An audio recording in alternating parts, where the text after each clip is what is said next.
Congo Millennium, Congo Millennium.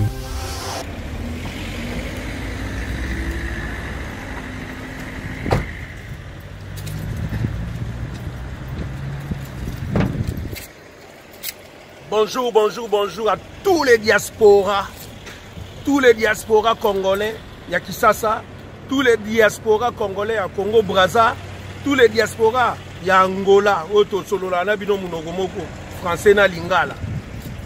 Bino Sami Mokili yeyo, Sami Mokila Bino yeyo, Mobali ya Pembe, Mukonza Bantandu, Mobali ya Nzela ya Minu Kingo Mwambe. Awa na France na Rennes, esika makolo nange fanda. Esika na zalaka ba oya ngai, ba Prince Makuba, sa solo la bien. Ba Pasi Ndombele, ba Jean David Kiambote, Nadine Balela, na lela bino. Na eli bino ka message boko. Bino nyoso mikolo ezaka makambu ya Congo Millennium. Congo Millennium. Tatiana Osango, Congo Millennium. Bolanda Kango bokolanda mamba culture tout, mamba politique tout, mamba sport tout. Naba divers mususu. Oh na Kisasa, oh na Angola, oh na Brazza likabuko ezoleka. Congo Millennium azana ta directement pour informer bino. Et pas yemoko Tatiana Osango. Bien formé par honorable Serge Kayembe. Alingi binoto bolanda Congo Millennium et pas ya Tatiana Osango. Nabino balandi ya Congo Millennium surtout ya émission l'invité Lelo Penza Tatiana Osango journaliste nabino sans polémique to sepelaki to Mbappé nabino président Masumu de Blende to Mbappé encore une fois Bodo oyazali président il y a groupe naye au biso so total rango partout et puis il y a posé pe candidature naye na ANTPC oyo ezalaki pona ezali association moko oyo kambemaka et pas il y a président Masumu de Blende et la kisi Association nationale du théâtre populaire et de cinéma ezara awana Kinshasa. Alors moi likamo penza ya polémique ezali na kati wana likolo ya likambu ya président Bodo yepe apozaki candidature mais candidature ango komi wapi bozwa réponse nango lelo vraiment donc Tatiana Osango tout anisi pona bino président Bodo na président Masumu de Blende et puis na suka to pesa bino mwa bilengi ya Sami Mokili hein Mutandu oazara théâtre yepa sepelisa biso po et apaiser biso mwa mukie po émission lelo eza chaude na ndenga mukie te tolanda. Président Bodo tozongelo liso poto tuna po na likambo ya candidature na yo parce que bayiki etant bazotala yo bazoloba que président Bodo olingo contre président Masumu de Blende to na ndenge na yo moko zo sepelaki okamba pozo mona ke président Masumu akoli. Dans likambo ko ya ko contre te ezape likambo ya kokole ya président Masumu te association nyonso etambola na mibeko nango et ndenge mibeko ya mboka na biso esengi président ya association esengeli asala 4 ans mandat mibale ya 4 ans bongo président Masumu asala déjà mandat mibale comme na 3e mandat yango esengaki que to renouveler comité nde yango moni bandeko ebele basengaki que compte tenu ndenge bamonela ngai na savoir faire na ngai na sagesse na ngai ba préféraki que na poser candidature pour na ko redynamiser association voilà. Président Bodo maintenant musuto pe que président Saïsaï pe yepa posaki candidature na e koto Tokyo alors ça il peut le quoi moi mbilinga na association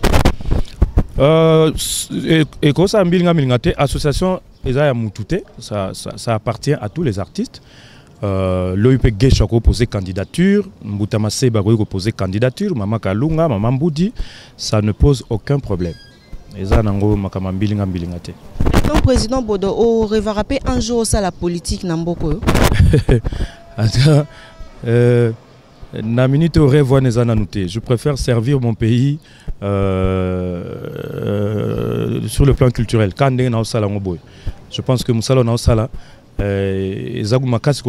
koleka politique parce que politique est vraiment intérêt na bango mais au moins culture est bien intérêt communautaire et ça donc pour l'instant en tout cas rêve noté. Na peut-être na mikoleroya rêve va changer. Alors pour naba oyo ba Hollanda yo libanda to pe ba diaspora ba ozana besoin ba contacter yo pour na festival ya Mwana Lemba. Ouais, festival Mwana Lemba d'abord avant d'appeler ça contact na biso nako nakopesa nano merci mingi na moninga na ngai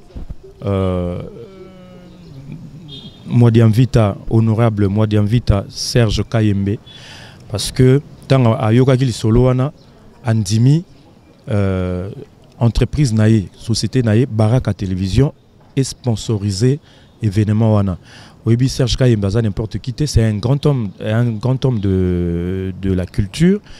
En tout cas et sali bana lemba nyoso et sali bango plaisir makasi komona que non Baraka Télévision et accompagné événement wana festival mona lemba. Alors pour la bandeko baza na diaspora bana lemba nyoso baza partout à travers le monde bakoki ko contacter biso na numéro plus 243 84 30 44 plus 243 84 30 44 et 004 ou bien un numéro 081 46 46 116 donc plus 243 81 46 46 116 wana ezali président, il y a un numéro, il y a président, il y a conseil communal, il y a jeune à Lemba.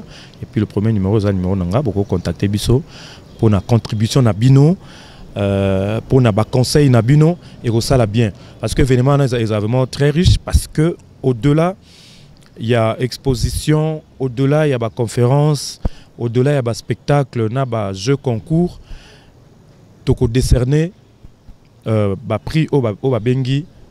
Citoyen d'honneur de la commune de Lemba. C'est-à-dire Zali Bana Lemba, papa ya Lemba, maman ya Lemba, oba se distinguer soit na comportement exemplaire na bango, soit na misala na bango, bazo salango na loyauté, cause dans le domaine ya église, cause dans le domaine politique, cause dans le domaine culturel, cause dans enseignement. Donc pour tout lingui vraiment na ba commune na biso toza na ba modèle toza na ba repère ça dit moi natanga zokola ngapena funa sa makasi nazwa prix ya citoyen d'honneur ponde na moni papa wana zwa nde na moni yaya wana zwa yango to lingi vraiment toza na ba repère ça dit moi natanga zokola na lingi so na koli na za lokola boy na za lokola ye na za lokola papa kingandi. Donc merci maman lokola ki passe na kini passe koka pamba pomela ngo passe OK na Martinique qui passe OK na we fona bana bete nanu moko mama nangai mais mon bébé yo to bébé mon bébé oh bena mon bébé nzambe pambola via bien sanga na poto bo via to nganga na kina oboka bangunda na galera po plan boye na zwa kangote bo beli serre to bala ngape wala ko melango te ya na yo ya bi souffrance to mona na ba vie souffrance na ba vie via kembi na mine Afrique ay poto babilo ka danser boye o tapinda boye ba original ko Coca-Cola original ba Martinique zambe donc on s'est concentré na mela oui ba kutu teke o tiki porte ta ko fungwama ya na osami mokili a nyoko mo pa ben so na poto a continent ndaku yo ozomela finalement ozomela nini juste leki na Douglas yebisanga leki na Douglas ka bona tele mana fanda to solo na bien oyo kaka yo mtu ozomela oyo ba mela kango na bana mikeza neti ba ji 20 ba mela ngo soko linyo lia eza ngo apéritif eza bien itende bino ko kazana kisasa osumwa mesure mko tepwe peso posa kolia oyo moza kuibo machoto na yote ba oyo nyoso na ba mai na ba oyo nyoso na somba ngona tana ndako ezate ke po nyoso chomeli na yo pourquoi bino buta ka Afrique oye poto 2 mois yango ndimo de lokisanga boye prince na sala oni na sala bino ko na bengi so na poto prince yemsanga yi vie mais le problème là ba bo vie yo solo mutema na fait ça ko benga la viété ya sami je suis pas ton vieux ya sami et ça le passe pour na blogo Bola mec comme ta coach de Simabe. Si tu combien ni 18h. OK ndeko la foyer erni. Na bengi banaza la kave na bengi ba place moi na te bo sino ke. Na bisu yo yo mona nga buta poto alelo. Ou yo mona nga ko kosa. Po ye poto au moni standing ndako si na fadi ça na moi si na ngana bana ko kanti ozala kaka boy. Tu crois qu'à ton âge ozala chaque fois chez gars.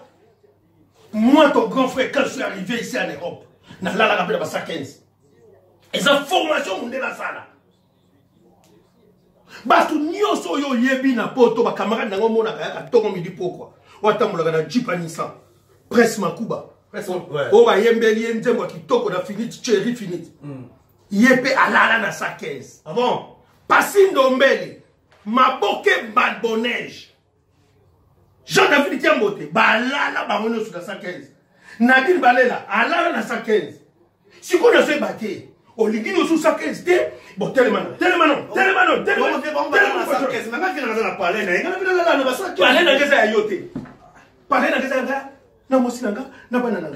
Bon, bilo on là tu. Aussi bien bon. Na linette, oui bien linette. Oui bien linette, il y a masque haute. Aujourd'hui en wapi, réponds-moi. Viens, ngana ngine blamba puis c'est sur la 15 va contrôler va secours populaire ana. Tana combien fait na changer na 5 belles sœurs. Na 5 belles sœurs, le grand mata tu maman ka vient pour ta vient na ngala kate. Mais beta mo tu maman ka aboyi. Tanga dimi vient na porte na chambre de misi ba plan de na plan. Donc ça comprendre yo. Au 5 belles sœurs na yo moi si na ga béancé. Après so bilamba nanga aboyi abimi au porte la chambre aussi biloko na makasi. Et puis au poni tenyo yo petit. Et puis puis bilamba onati. Ngamo banana somba on na tonga mbala mibale. Et puis nango. Yo ni poto mo bilamba. Pour dans 5 mususu na vina beta mo beta na weekend. Si polombata. Ngamo songa. Ngamo beto bata. Oui, puis à bilamba. Yo yeni poto bilamba. Yo kana itso webi mission na bengela na poto te. Tata na maman babota biso ba kufa.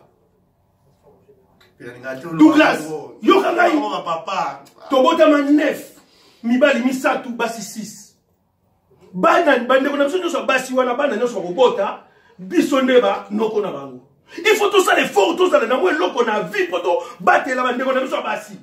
Ngana ya poto na makolo mukatini ya mbongo zate mukatini na poto zate. Na risque vie na ngantela makolo ba Turquie ba Grèce ba nini. Aujourd'hui je suis en Europe na beki to yo kiti na Italie. Pona yo be o sala to benga ba ba tikali. Na so mi bandu kota na mamba bilamba. Yo bilamba.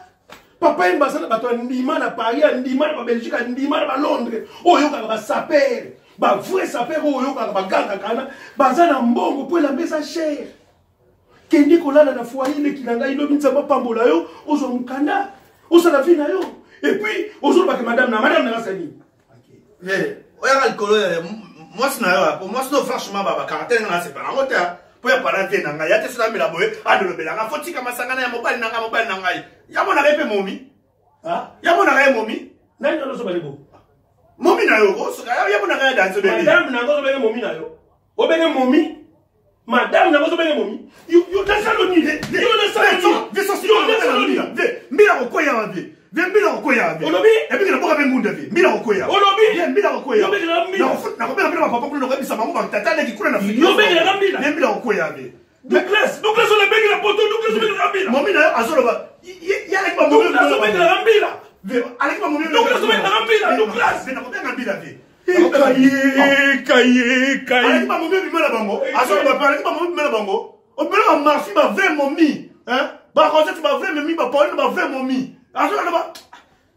Bonjour.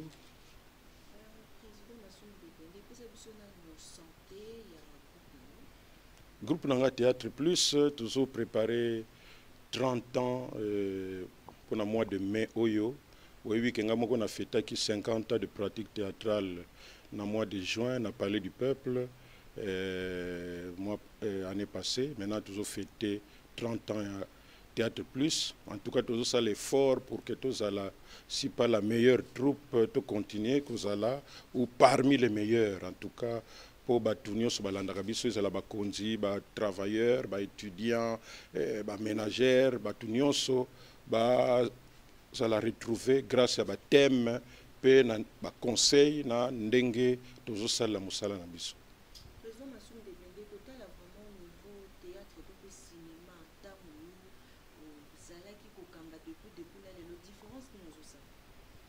Non, première différence, c'est que Sikoyo Moutounionso, soka lingi na ye asali groupe na ye mutu nyonso soka lingi na ye ake na ye quelque part po asala mosala mingi vision eza te mingi pe don inné eza te bakourage nde baye ebele donc objectif mpona kosala mosala ngo ekomi différent alors que biso toza bato moko toza baconscientiseur ya peuple surtout na bapays ya voie de développement lokola ya biso toza wana mpona komema bapopulation vers le bien le vrai le beau oyo nyonso ezali ke ekoki komema ye na kote po ke acontribue na développement ya mboka na ye totika koabrutir population comme ça so population bozoba na ba spectacle tozosala or biso kolanda te non ndenge tozosala ba mususu neti bazosepela te nous avons le devoir ya ko transformer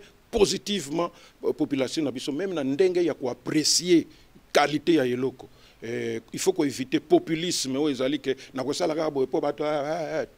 il faut osa populaire osa les loko moko ezali na qualité na message nango misikoyo mutu nyonso azoya na ye kosala ndenge ya lingi résultat eza wana moyen pe ya kopekisa batu ezali te po tokomi na l'ère ya démocratie soki ezalaka na l'ère ya kala tokoki koloba yote mais enfin que voulez-vous? Tozo koba na ba oyo tokoki kosala mosala oyo batu bazondima parce que batu bazali oyo bazosala mosala pe ya malamu ba groupe ezali o pe bazosala na bango bon pona ndenge baloba kisadi baza na bango kaka voilà. Apport ya président Massoum de Blondé na théâtre to pe cinéma congolais. Apport nanga ezali d'abord un kopesa dignité na musala ou tozosala bazwango lokola passe tenté soki nakokisaki 25-50 ans c'est parce que moi je ne fais que ça na mekaka kosala bamisala mosusu conseiller ya ministre professeur na école j'avais trouvé que place oyo na kozala utile mingi na société ezali musala na biso oyo pona ko banda ko pesa pe toli ko condamner bizaleli oya mabe donc pona ngai contribution nanga entre temps liboso yango yami balé ezali que na sala ki tout tant on a moni que ba groupe théâtre populaire et botami et comme un peu désordre tout ça même si ko yopé ils ont continué mais na monaki que il faut eloko moko ekoki ko sangisaka ezala pour que na ba moment précis soki likambo ya esengo to ya pasi problème moko administratif truc moko azana ba problème boye to koka kotala na ndenge ya association ya Lingomba to résoudre problème wana donc ngai nazana esprit ya ko fédérer ya ko sangisa quand il y a un problème il faut qu'on arrive à résoudre yango ko éviter ko sala ba déclaration inutile ko fingana tout ça tozo sala ka mo effort makasi par rapport na bande ko na biso musicien bango bakipaka na bango te mais biso évidemment au moins na moko akoki ko sala mais dans l'ensemble au moins na te que émission ba to ba ba mission pour ba fingana ka c'est rare. Sinon président Massoum Nzonzi peut contribuer mingi na théâtre. Contribuer Nzonzing et contribuer selon vision. Tant que makamone bandaki na niveau association ngai kutu en tant que président na condamna ki yango makasi na côté moko. Côté amibale tu encourager ki yango po eza expression pour na ba artiste mais côté to condamna ki ezali que bande ko na biso bazaka na poto o ba ba producteur bazoya na ba caché ya mike et biso pe au mona mutu soki lo yenge tout ça akokipe te que il faut vivre na musala wana donc ba diminuer valeur ya musala wana pona ebandeli épisode moko kaka ezalaki na $4,500 sikoyo 15 épisodes $1,500 talazu ou $1,000 donc to bundi nango tito ekopesa que dorénavant artiste nyonso oyo bakozwaye pipo ba producteur pe ba ye ba ke soki ba ye awa rôle principal $1,000 le secondaire $1,500 et puis oyo mosusu elandi ba $400 comme ça producteur place azouta na poto ayebi ke lokola nazo kende kuna na ko kakola me e bandaka boyi mais malheureusement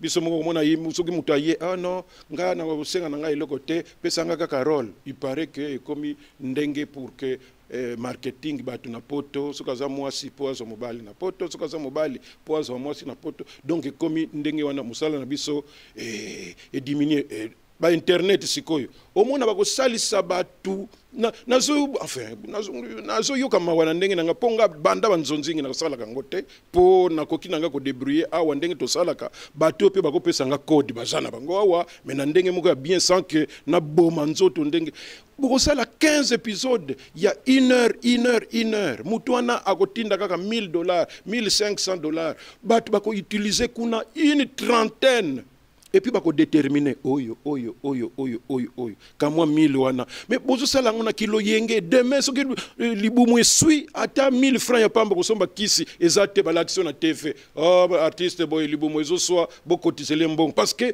toujours linga ko pesa valeur te na musala na biso ngai je sais que ba producteur balinga ngate pona yango mais j'assume ça mais je sais que je travaille na intérêt ya batu oyo balinga musala wana pour que ba gagner nango sinon te to sala eloko moko te je ne suis pas contre cela parce que ce qui ba yé ko sala samisala eza musala tout ça mais musala ezala na récompense nango ezala te que muto azala ba cassette belé bila sala ba biloko belé au monde na balabala ye wana zo dusula azo toka parce qu'il aza kutu na mbongo kutu te ya kufuta taxi donc nazo bunda o bakoki ko zala na nini ba sala na bango mais ba yeba ko défendre musala na bango biloko fele o bazo sala wana eza mawa mingi. Est-ce que le règlement d'ordre intérieur est en théâtre?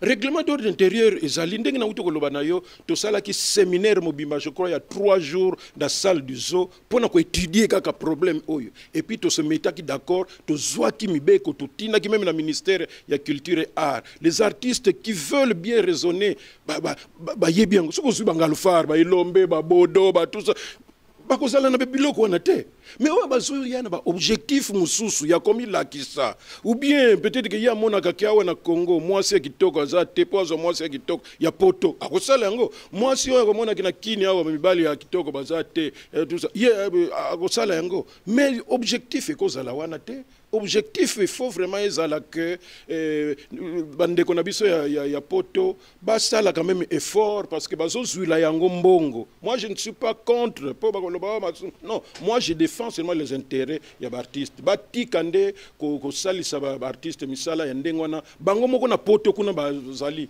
bayebi yango tout ça c'est que faut un artiste c'est pourquoi je ne cesse de demander aux artistes comédiens bakende ko s'affilier na Sokoda ngana za déjà kuna na défendre ba intérêt ba artiste comédien hier na niveau ba droit d'auteur bazako kipe ko tubisote mais sikoyo tozo défendre et bazo futa biso le peu bazo futa régulièrement donc je ne sais pas combien de fois photoyer ba artiste comédien va se comporter en responsable. Poste ya présidence na ANTC. Non, il y a des gens qui na ba candidat mususu pe balingi kozala na ANTPC bayebi na bango ba statut. Il y en a qui croient que na ANTPC il n'y a que le président. Donc ce boké pour le président allez ANTPC ça. Non, ANTPC ça la président, vice-président, secrétaire général adjoint, chargé de finances, chargé social, chargé. Donc ce qui processus ya élection est bandit. Donc ba poste nion surtout wana ezali comment on dit ezali yako zoa. Donc ce que vous allez candidat au na place yo lingi président ou bien na ba poste mususu wana. Alors sikoyo tango batu bakoya ko poser ba candidature na poste moko ikoza nango pe mutu moko kaka par exemple la présidence ikoza nango mutu moko vice présidence peut-être mutu moko pe et mususu wana 2 personnes l'essentiel est que soki ba candidature na ba poste nion surtout wana ekoki maintenant commission électorale a publié ba kombo ya ba candidature wana et puis pe na biloko nyonso po mutu nyonso bayebi ba statut na biso te bazoso ndenge peut-être ba mususu ba dirigeaka ba groupe na bango à la légère tout ça bazokanisa que partout c'est comme ça non tozali quand même na mibeko na biso oyo ezali que soki boposer ba candidature na bino commission pe électorale ezali eko étudier candidature moko ezala ba caractère ezala ndenge ya komema batu ndenge soki ba publier kombo ya batu nyonso tu wana na ba poste nyonso tu wana mena bobandi campagne mais biloko bana oleka wana pendant que batu bazotika na ba candidature c'est la batu batika ba candidature soki yo poser candidature tu commences même à faire la propagande bande kona biso mingi pe ba comédie bazana poto tu bango kuna ifuba landa démocratie ngo ndenge ezozala ba yebi ndenge makambo ezala comment tu yo na poto kuna ya ko na président awara sur base de quoi au sein de lango tout ça et puis propagande na ba télévision non vous regroupez na place ba comédie bazali moi je suis candidat voilà donc problème moko ezalité nous avons seulement constaté que tango délai sili nous n'avions qu'une seule candidature à la présidence et puis ce n'est même pas un problème moko bako bomana nango non c'est un constat qu'est-ce qu'on dit ah tiens, candidature, dit, allez, dit, tu bandes la sous campagne parce que poste mongo et qui diriger association. Il faut vice tout les ça. Allez, tu bandes la sous campagne pour que tu baye que déjà la présidence moko ezali. Ce que ba musu ba baki sama ça va. Mais ce que même moko mais kuna déjà ça va. Mais ba poste musu so na ba tu baye parce que il faut te voter. Nous étions dans cette démarche là. Mais pendant ce temps, on ne comprenait pas dans la télévision. Papa, on a la déclaration sur base de quoi? Parce que les statuts existent, il n'y a aucun problème, tout ça. Tout ça n'a pas de problème, mon côté. Vous voulez en faire un problème. Pourquoi? Il y a un peu de monde qui que le gars il paraît que comment que le gars il paraît bah ingir pour qu'on a landa qui te na yoka kaka bah moi comment qui déplacer et ko diminuer valeur bah zoka pas na biso déjà le gars to seki saka bah muso ba seki saka ba kanisaka que na mitu na biso ça vide alors tika tan wana batu ba bosana ndenge réputation et baby ya batu nyonso sur base ya ba déclaration tant ba esprit ezozonga calme et nous relançons parce qu'il n'y a aucun problème association d'artistes vous avez la question ya caisse nous avons déjà résolu ce problème parce que nous tolobi to ça na ba mitu et ça là ka na association nous sommes basés un peu pour voir pourquoi les associations ne tiennent pas, ne durent pas longtemps? Attendez, je vais répondre. Nous avons compris que l'association, même si l'association des danseurs Yombe, et Koufa Ponanini, problème est qu'est-ce? Bah Kitembongo, place Kendeki. So, tous les musiciens qui nous tournent, tout ça. Puisque nous sommes actifs, nous allons opter maintenant et le souci nabiso ezali ya ko fonctionner, c'est-à-dire que résoudre les problèmes qui peuvent se poser. Ce n'est pas de garder l'argent quelque part, mais d'avoir l'argent pour résoudre les problèmes tozanango na ndenge ya programme nabiso. Et le 27 avril, c'est dans quelques temps, nous allons nous réunir pour dire le 27 avril, c'est le 27 mars, pardon, fête internationale à théâtre. Qu'est-ce que nous faisons? Oh, alors, tel est le programme en Nengezali. Et le il coûte combien? Oh, le tout, c'est combien? $3,000. Ok, $3,000. Allez, cotisation, chaque troupe combien? Nous trouvons par exemple 2500. Ah, ils ont 500. Est-ce qu'il y a un bienfaiteur? On peut trouver, ah oui, ici 3000. Allez, comité d'organisation. Allez, point à résoudre Yangoyo. Faites tango aussi la papa, au revoir, au revoir, au revoir. Vous ne verrez pas quelqu'un à la télévision. Moi, c'est Michel, vraiment Mbongo, Tomoni et Siga. Vous n'entendrez pas ça?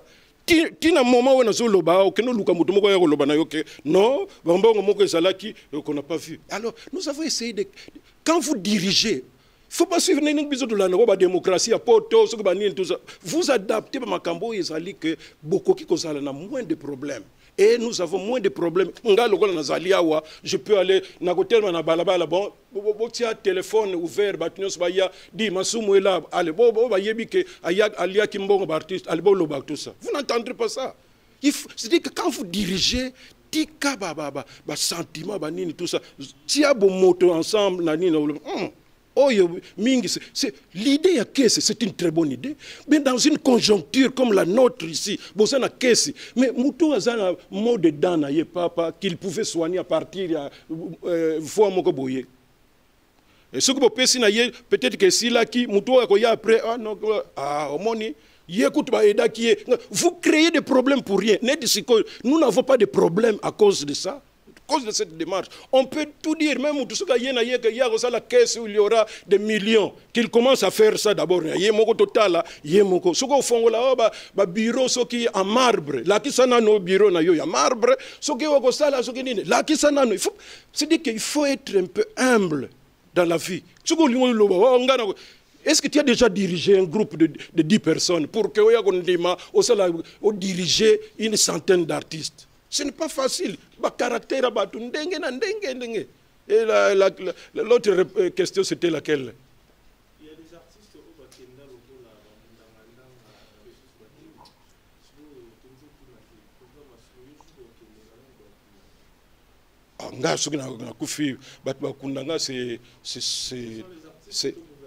c'est d'abord ma famille.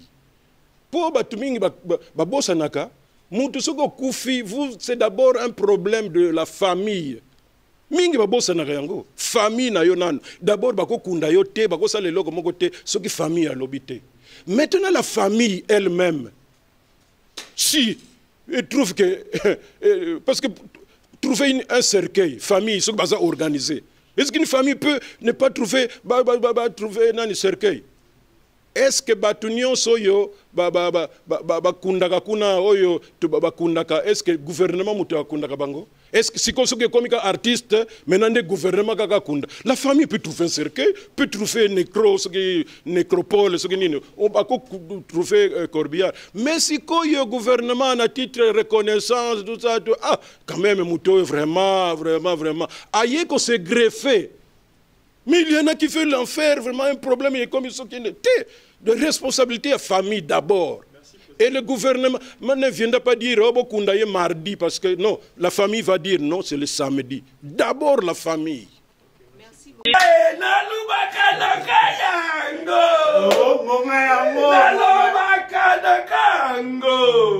Ah, petit Lagatente, Minzo, Nalela Bino Mabe, Nzambazala Nabino, Banakin, Bana RDC. Oya Brazzaville, oya Angola, partout en Afrique, o bolinga kasami mokili. Oya bokomisanga yi ndenge nazali ezande bino. Oya pepe nanga boye biye pe boye be sikoyo bien. Bomona bato ebele. Basala biloko na yi. Bato ebele basala biloko na yi Douglas. Aya na ye na poto afanda ngaka sala eza tika musala alamuki. Douglas, avant de passer un message, c'est là bon papa Bangala. Nanaza loba no yosa koboya, hein? Mwana mobimba soki na koloba, akolinga te, na kotinda, akolinga te, hein? Tuna me mi blaze pichu, hein? Ayebi nga na kombo ya Mamadou na kinyo. Sale la bono biloko ba master no be bazo ba mo sala. Kizenga na. Ngola. Tata, oh, ah bon. Donc, ouais, ça va extrait, bon, on a Mobimba.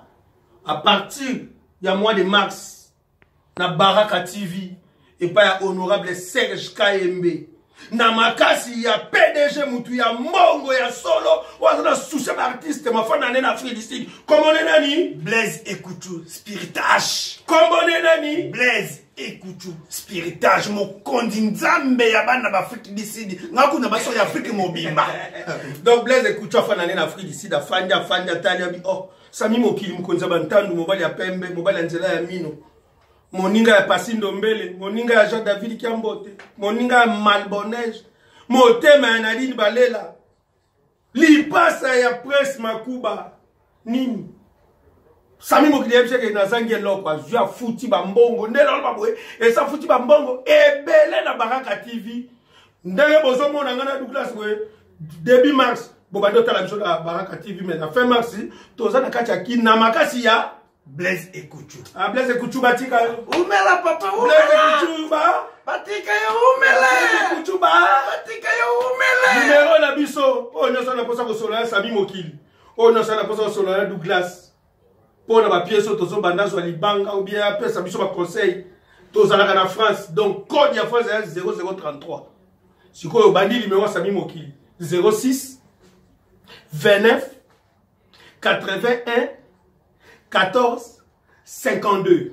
Ah, Douglas pesa. Vous ça m'appelle Eza Douglas bino bana kin. Boyebi na kombo ya Mamadou. Mamadou aningisa makala bozo bango. Numéro nanga. Eza nango simple comme bonjour. Combien oh? Anga mama. Combien? 07. Oh. 83. 83. 87. 87. 80. 80. 03. Est-ce qu'elle n'a en tout cas, honorable CHK et Baraka TV, Tatiana Osango, PDG Blaise Ekouchou, spiritage, mo konzabanzambe nyos en Afrique mobimba. Ok, Bogota la biso. Tolek. Et c'est qui si somo le zaki kabwe libanda merci na Lenx Longelo le pilier de Bundes, merci à Ricky Nemi à la Madine London, De Gaulle Mavinga le roi Motema, ya mère Agnès na Irlande, merci à Pinocchio le baron de Bundes, Mobile ya maman Mimi et il est né pour plaire. Ya botamane karapoa sepeli sabatu mon boss Ricky Dibendi et merci beaucoup à celui qu'on appelle maître Awazi il est depuis Bordeaux.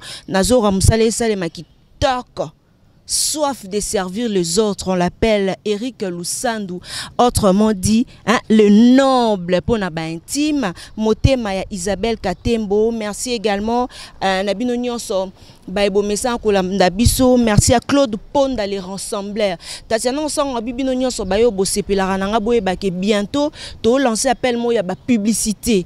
Na invité na bémission Tatiana na publicité on a besoin bailler ba maison dans eza na France eza na Rennes eza na Londres eza wapi partout au monde Tatiana osangwaza na pona bino bobo to bonde ko ba korenye na mabota mabino soki nzamba zongi te retrouvez nous prochainement. Merci à toi Christian Ngoibilili qui toque, merci également à celui qu'on appelle Jordad. Merci Nayemoko Serge Kayembe, merci na présent Bodo, merci na présent Sami Mokili, merci na présent Massoum de Blende Bino Nyonso. Bon continuez Kolanda. Congo Millennium de Makambu, Tatiana Osang on vous aime. Allez, bisous bisous ciao.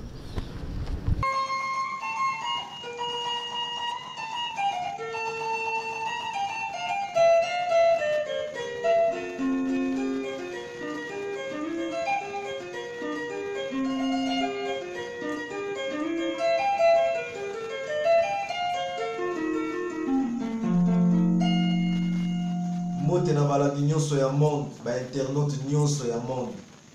Ici votre artiste guitariste Tani Musansina en direct de Nairobi na Kenya. Na sengi bino tubolandaka émission l'invité sur Congo Millennium avec Tatiana Osango, câble mère de la presse congolaise. C'est une émission qui parle de la culture, du sport, de la politique, de la Nyonso. Na sengi bino bolandakango émission l'invité sur Congo Millennium avec votre humble servante, Tatiana Osango, câble mère de la presse congolaise. Check. Congo Millennium, Congo Millennium.